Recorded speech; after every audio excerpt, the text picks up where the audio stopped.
नमस्कार, MP news cast में आपका बहुत बहुत स्वागत है। मैं हूं आपके साथ नीलम दुबे। चलिए रुक करते हैं आज की बड़ी खबरों का। जम्मू कश्मीर जोड़िया के हर्ष नागोत्रा पुत्र सुभाष चंद्र जो 11 जून को मोटरबाइक लेकर घर से निकला था, जो शाम तक घर वापस नहीं लौटा और सुबह से घर परिवार के लोगों ने छानबीन शुरू किया तो चिनाब किनारे मोटरसाइकिल मिली और 13 जून को सियालकोट पाकिस्तान की नहर में बहता हुआ शव मिला था, जिसके गले में पहचान पत्र था।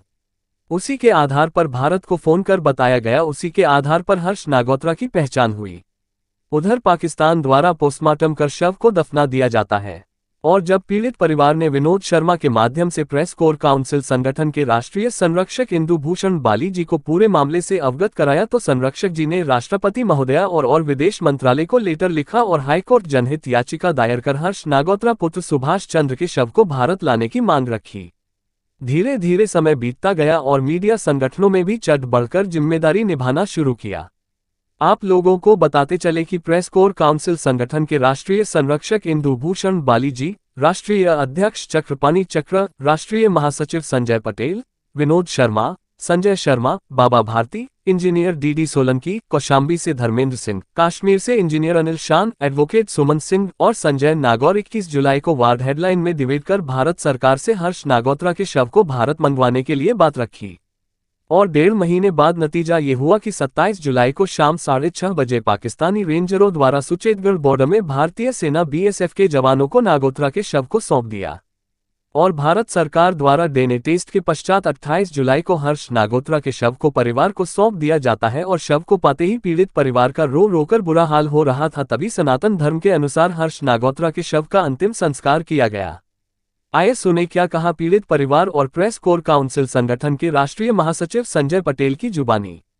आप देख रहे हैं MP news cast. Uttar Pradesh प्रभारी संजय पटेल की रिपोर्ट फतेहपुर से। प्रेस कोर काउंसिल की ओर से सभी देशवासियों को हार्दिक बधाई एवं शुभकामनाएं। आप लोगों को बता दें कि जम्मू कश्मीर के जोड़िया से हर्ष नागोत्रा 11 जून को लापता हुए थे, जो एक चनाब नदी है उससे बहकर जो है पाकिस्तान पहुंच गए थे। अब कैसे क्या हुआ इसके विषय में ज़्यादा जानकारी न होते हुए वो वहाँ जो है जब पहुंच गए, नहर में बहते हुए वो शव पाकिस्तान को मिला और उसको पाकिस्तान ने बिना बताए उसको पोस्टमार्टम कर वहीं जो है दफना दिया। यह जब 13 तारीख को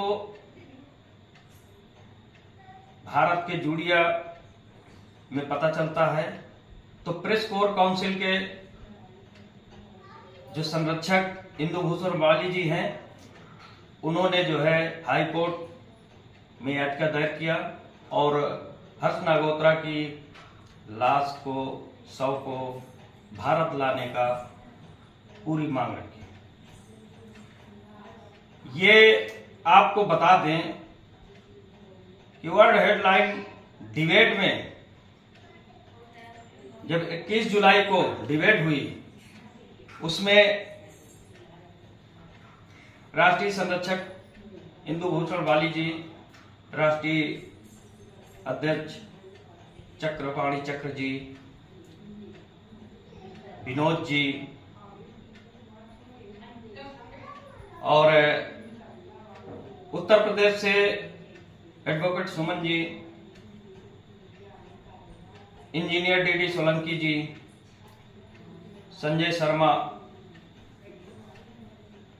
इस तरह से बहुत से लोग डिबेट में थे और कई स्टेट से थे। उन्होंने इस पर चर्चा किया और हर्ष नागोत्रा के शव को भारत लाने का भारत सरकार से, भारत के महामहिम राष्ट्रपति जी से निवेदन किया और याचिका दायर किया। इंदु भूषण बाली जी की मेहनत और उनकी लगन इस मुकाम तक पहुंची कि पाकिस्तान को अभी कल शनिवार को 6:15 बजे हर्ष नागोत्रा के शव को बॉर्डर के जो हमारे जवान हैं रेंजर को उन्होंने जो है सौंपा और उसका डीएनए होके आज उनका अंतिम संस्कार हुआ। जो सनातनी धर्म के अनुसार होते हैं वो सारे विधि विधान से उसका अंतिम संस्कार हुआ। और उस परिवार से प्रेस कोर काउंसिल संगठन मिला। उन्होंने जो हर्ष नागोत्रा के पिता सुभाष चंद्र हैं, उन्होंने भारत सरकार का, भारत आर्मी का, बीएसएफ का, सभी तीनों जवानों का आभार व्यक्त करते हुए सभी संगठनों का, खास तौर से प्रेस कोर काउंसिल का दिल से आभार व्यक्त किया कि इन लोगों के पहल से मेरे बेटे हर्ष नागोत्रा का शव हमें प्राप्त हुआ, जिसका हम सनातनी हिसाब से उसका अंतिम संस्कार किया। आप लोगों को दोस्तों बता दें कि प्रेस कोर काउंसिल संगठन राष्ट्रीय संगठन है और ये संगठन मौलिक कर्तव्य, मौलिक अधिकार के प्रति काम करता है और कोई प्रदेश जिले का संगठन नहीं है, ये देश का संगठन है। ऐसे देश के बड़े कामों में चढ़ बढ़ के काम लेते हैं और ये एक उदाहरण तौर पे है जो प्रेस कोर काउंसिल ने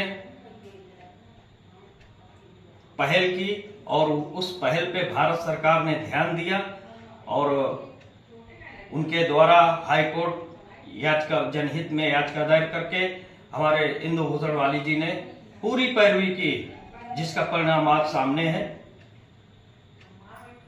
जय हिंद, जय भारत।